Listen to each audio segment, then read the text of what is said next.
So, if you've clicked on this video, you've probably already heard of the bad news. Sugarcane got nerfed. Sugarcane plants now only give a random amount of sticks once you harvest them. You need 5 sticks to craft it, and it only crafts paper scrap. You can no longer craft sugar bags. So basically, it now takes way more sugarcane plants to make paper scrap, which means it takes a lot more effort to get the same amount of points. Now, I wouldn't say that's necessarily a bad thing because, to be fair, it was really easy. However, like everything in life, it's good to diversify. And if you're watching this video, you're probably thinking exactly of that. Which is why today I'll be teaching you about another method you can use to make points on the side that doesn't involve licking Dr. Ball's balls. And this method is, of course, cave mining. Now, to go cave mining, you're gonna need a few items. You're going to need a pickaxe, you're going to need a hook, you're going to need a gas welder, you're going to need a hazmat suit, and you're gonna need some food and coffee. Now, the pickaxe, the hazmat suit, and the hook will be essential for your actual cave mining. The gas welder is so you can craft the compressed radioactive material, because guess what, son of a bitch? We're mining radioactive crystal shards. And radioactive crystal shards are radioactive, so you need the hazmat suit. Now, lucky you and lucky me, the only thing from this list you actually need to buy is the hazmat suit itself, which is 300 points, because everything else can be found on the map. And just in case you don't know where, here are the locations. I'll just put them on the screen. These are the coordinates. I have checked it myself. Just go there. They're there. But yeah, once you have gathered everything, it's time to go mining. So to go cave mining, we first need to wait for nighttime. Because you see, there's a little guy that guards the entrance to the cave. He's not really problematic, he's not gonna like eat you or anything. Like, he's just a little guy, don't worry about him. The thing about him is that he's very shy and he, locks the cave up during daytime. But at night, he leaves the cave and also leaves it open, which means you can get in. So yeah, to go cave diving, you need to go there at night. The cave is located near Romeo. The satellite that is close to Transformer number 3 all the way at the back of the map.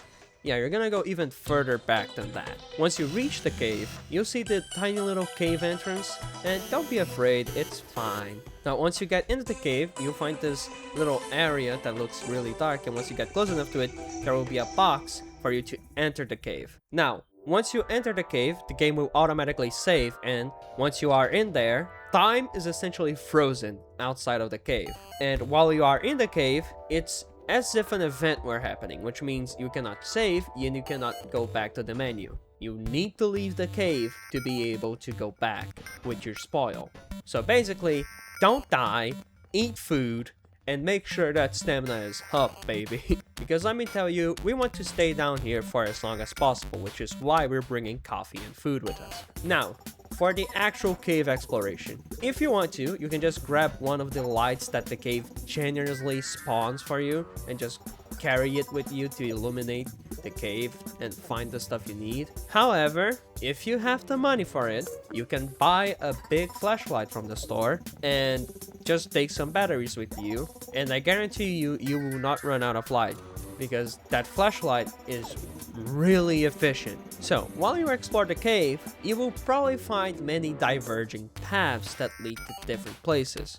What I recommend you do is to always, and I really do mean always, choose a path that leads you into the deep caves biome, okay, if it appears. Now, if you don't know, the deep caves biome is basically the caves, but they are darker. Like, it's the cooler caves, basically.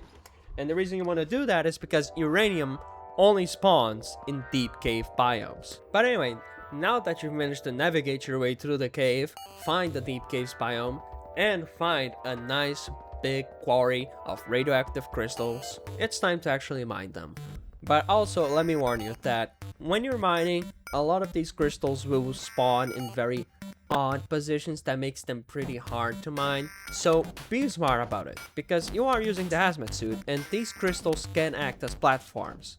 For example, you can mine all the crystals that are on the ground and easy to mine, but then any crystals that you see that you can't climb on them and stand on them, see if there are any crystals nearby them that you can stand on, and then use that crystal as a platform to mine those other crystals. Alright then, so you've done it. You have explored the caves, you've found a big quarry of radioactive crystals, you've mined out the radioactive crystals you could, and you didn't die in the process. Good job.